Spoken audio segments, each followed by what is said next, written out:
Hi everyone, so don't forget these videos are based on this book, so make sure you grab your copy and we work through each of the stages. So this is the Educator Survival Guide series that we've got. So 23 in the series I think now, so you're up to, oh I'm not going to do numbers, okay. So you're up to residents at your house if you're at this one. So a lot of the times I hear people say things like, why do we have to have so many processes? Why do we have to do this? I know that people don't, they're safe. I know this, I know that, I know that.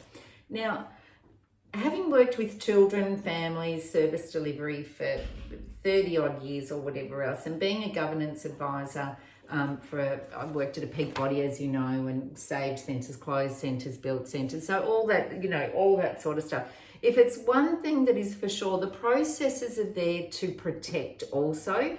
So let's just say you've got, let's say an excursion policy, for example. So you're going to take your, I don't know, okay, your 45-year-old woman, you've got a 19-year-old daughter, and you want to go on an excursion with the children that are in your care, and you have to do a risk assessment or you have to do whatever. So your 19-year-old daughter, by having the right documentation, a record of her, by having, if she's over 18, so therefore having some kind of working with children screening, every state is different, so we're working with children screening, and that's just to make sure that the person is safe to be around children, even though you trust her.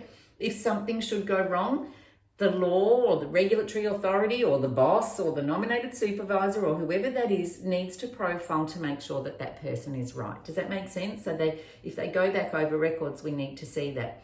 So they're there to protect you. So let's just say something, touch wood, did go wrong and you hadn't notified the service of your 19-year-old daughter, you hadn't had your 19-year-old daughter with a working with children check and something went wrong, then it would just be mess upon mess upon mess. So with the residents that are in your home, if they're over 18 years of age, they must have a working with children screening.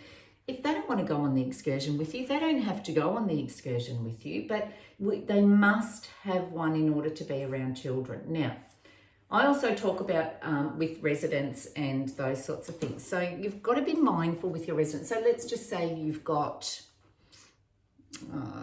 common age group. Let's just say you've got a 16 and a 17-year-old boy and girl that are your children, and they're going through that stage as siblings will. You know, I hate you, I do this, I do that. Now, some families swear, some families don't. So if you've got, I swear in my house, so if you've got children that are arguing and there's swearing going on or all those sorts of things, are the children in your care exposed to that? So with the residents in your home, even if they're teenagers, you need to explain to them that while you're running the education and care service, children can't be exposed to that.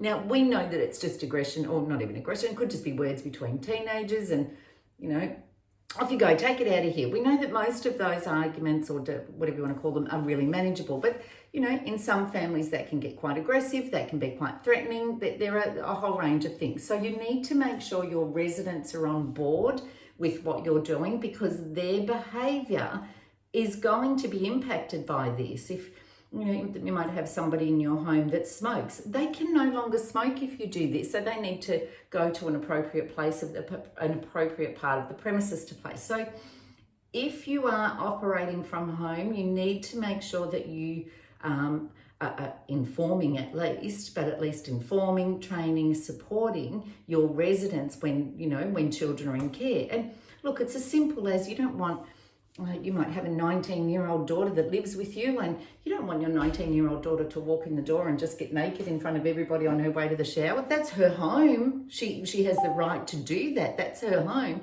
And your family may have whatever standards, that's so okay, but not while children that are enrolled are there. Do you see what I mean? So you've got to make sure that all of your residents who's at your house knows exactly what's expected of them while children are there. Once the children go home, by all means, if you want to walk through the lounge room on the way to the shower naked, by all means. If you want to argue with your sister and, you know, shout out a couple of names at each other, by all means. But you can't do it while the children are there. So I need you to have a really good think about that, okay? All right, we'll see you in the next one. And the next one, our next topic is your home. So we'll have a little talk about that. So make sure you've got your book handy and ready, and I'll see you in there. See ya. Bye.